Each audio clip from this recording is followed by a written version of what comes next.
আমার মনে হয় এই ধরনের প্রশ্নগুলো আসলে খুব একটা শুনতেও ভালো লাগে না, বলতেও ভালো লাগে।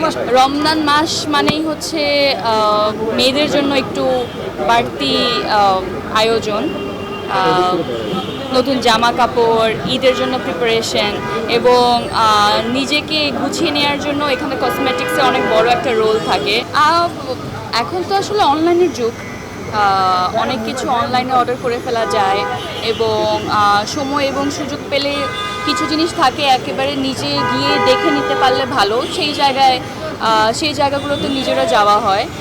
তো এই তো মিলিয়েই আসলে শপিংটা করা হয় এবং এক জায়গায় এসে সব কিছু নিয়ে যেতে পারছে, সময় অনেক সেভ হচ্ছে অ্যান্ড কোয়ালিটি প্রোডাক্ট পাচ্ছে। এই ব্যাপারগুলোই তো আসলে আমরা, বিকজ স্কিন তো একটা সেন্সিটিভ একটা ব্যাপার, এখানে তো না বুঝে কোনো কিছু অ্যাপ্লাই করা যায় না। ঈদের শপিং হ্যাঁ টুকটাক আসলে শুরু করছি, এখন তো আর অল্প কিছুদিন বাকি আছে, শপিং শুরু হয়েছে, আরও অনেক কিছু লিস্টে আছে, সময় সুযোগ বুঝে কেনাকাটা করে ফেলবো। আমার মনে হয় এই ধরনের প্রশ্নগুলো আসলে খুব একটা শুনতেও ভালো লাগে না, বলতেও ভালো লাগে। আমার কলিগ সবার জন্য শুভকামনা এবং সবার কাজ ভালো হোক, দর্শক আবারও হলে ফিরে যাক, এন্টারটেইনড হোক, যার যেই ধরনের যেই জনরার ফিল্ম পছন্দ সে বেছে সেটা দেখে নিক এবং শুধু দেখা পর্যন্তই না, যদি ভালো লেগে থাকে সেটাকে ছড়িয়ে দেওয়াটাও আসলে একজন অডিয়েন্সের দায়িত্বের মধ্যে পড়ে।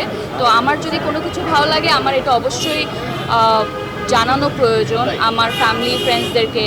এবং এখন তো সোশ্যাল মিডিয়া অনেক বড় একটা হেল্প করে আমাদেরকে এই বিষয়টাতে। তো একটা ফেসবুক স্ট্যাটাস কিংবা একটা ছোট রিভিউ কয়েকটা লাইনের, এটা আসলে একটা কাজকে, আর্টিস্টদেরকে, পুরো টিমকে অনেক ভালোভাবে মোটিভেট করতে পারে। তো আশা করব ঈদে যতগুলো কাজ, সেটা নাটক হোক, সিনেমা হোক, ওয়েব সিরিজ হোক, ওয়েব ফিল্ম হোক কিংবা থিয়েট্রিক্যাল রিলিজড যেই হলের মুভিগুলো আসছে, সবার কাজগুলো আপনারা দেখবেন এবং মোটিভেট করবেন, এটা খুবই জরুরি। ইনশাআল্লাহ ফিউচারের কথা তো এই মুহূর্তে বলতে পারছি না, বাট ডেফিনেটলি সিনেমা করা হলে সেটা তো কোনো একটা সময় ঈদেও রিলিজ হবে।